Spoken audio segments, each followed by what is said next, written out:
Good morning, students. Well, I hope you all are fine. Today we will start chapter number 9, The Great Uprising of 1857. And this 1857, in this year, the first freedom fight, for first freedom struggle जो Indians ने किया था Britishers के खिलाफ, वो पहली लड़ाई 1857 में हुई थी। जो 1857 वाला रिवॉल्यूशन है इंडिया में जो स्टार्ट हुआ था, पहली हम आज़ादी या क्रांति की लड़ाई के नाम से जानते हैं 1857 का जो द ग्रेट अपराइजिंग है। The British conquest of India and the consolidation of British rule was resented by the Indians. This opposition to British rule culminated in the great uprising of 1857। India ने जो India पर जो British ने conquest एक तरह से कब्जा कर लिया था, लेकिन जो इंडियंस थे वो इसके खिलाफ थे और इसी अपोजिशन को ब्रिटिशर्स ने क्या एक तरीके से दबा दिया था। 1857 जो पहली लड़ाई हम इंडियंस ने एकजुट होकर लड़ी थी इनके खिलाफ आज़ादी के लिए, in which millions of peasant, artisan and soldier participated, it shook the British government to its very foundation।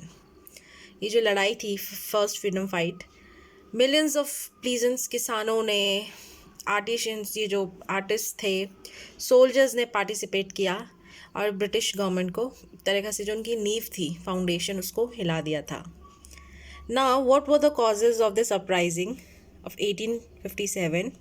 The first political cause we are going to discuss, the British policy of control and gradual extension of the native Indians state was one of the major grievances of Indian rulers. Since then, the Battle of Plassey, the East India Company, territorial power increased rapidly. The British tried to expand their political power in India by outward wars, by following the systems of subsidiary alliance, adopting doctrine of lapse, and on the pretext of illegal misrule। जो British policy थी ना, धीरे धीरे ये उनकी जो policy थी ना एक्सपेंशन, और जो पूरा पॉलिटिकल कंट्रोल है हम इंडियंस पे इस्टेब्लिश करना, वो धीरे धीरे उन्होंने शुरू कर दिया था।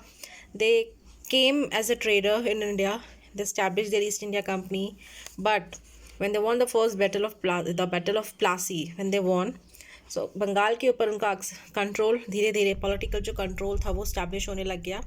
और इसी तरीके से जो ब्रिटिश थे उन्होंने अपनी पॉलिटिकल पावर्स, चाहे वो सब्सिडरी अलायंस हो, जो उनकी टेक्निक थी, पॉलिसीज़ थी, या डॉक्ट्रिन ऑफ लैब्स हो, इनका यूज़ करते करते क्या है बहुत सारे स्टेट्स अपने many of the states। Bahadur Shah Zafar, the Mughal ruler, was under the protection of the company and received a pension from the British। Bahadur Shah Zafar the last Mughal ruler, वो भी ब्रिटिश कंपनी के protection के under था, and he was receiving a pension, a certain amount from the Britishers। Lord Dalhousie announced that the successors of Bahadur Shah Zafar would not be permitted to use Red Fort as their palace। The Britishers announced कि बहादुर शाह जफ़र के जो successor हैं, यानी उनके आगे वाले जो पीढ़ी आएगी या है, वो लोग क्या है, रेड फोर्ट जो लाल किला था, they will not use red fort as their palace, वो अपने महल की तरह यूज़ नहीं करेंगे। एक तरीके से उनको अपने महल से भी निकाल दिया गया। They were required to shift to a place near the Qutub Minar, and they shifted their place near Qutub Minar। In 1856, Lord Canning announced that after the death of Bahadur Shah Zafar, his successor would not allow to use imperial titles with their names।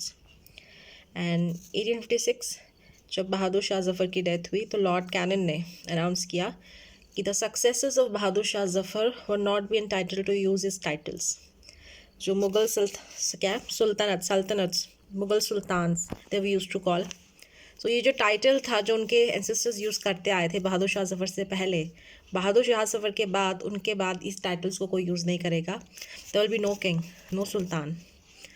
So this decision of the British hurt the feelings of Muslim। Consequently, Zeenat Mahal, the wife of Bahadur Shah Zafar, began plotting against him, जिसके वजह से उनकी family की feelings hurt हुई, Muslims special this community, and उनकी जो wife थी जीनत महल, उन्होंने ब्रिटिशर्स के अगेंस्ट प्लॉट करना शुरू कर दिया, as a revenge. Nana Sahib was the adopted son of Bajirao second, the last Peshwa. ये इनके अडॉप्टेड सन थे, Nana Sahib. And you know the doctrine of lapse, right? So the adopted son will not get the title, The British refused to grant Nana Sahib the pension they were paying to Bajirao II. Bajirao second को जो pension मिल रही थी Britishers की तरफ से, वो नाना साहेब को नहीं मिल रही थी या मना कर दिया गया था, because he was not his own son, adopted one. Nana Sahib was forced to live at Kanpur, far away from his family seat at Pune. This was widely resented in the Maratha region. Now the next is about Rani Lakshmi Bai.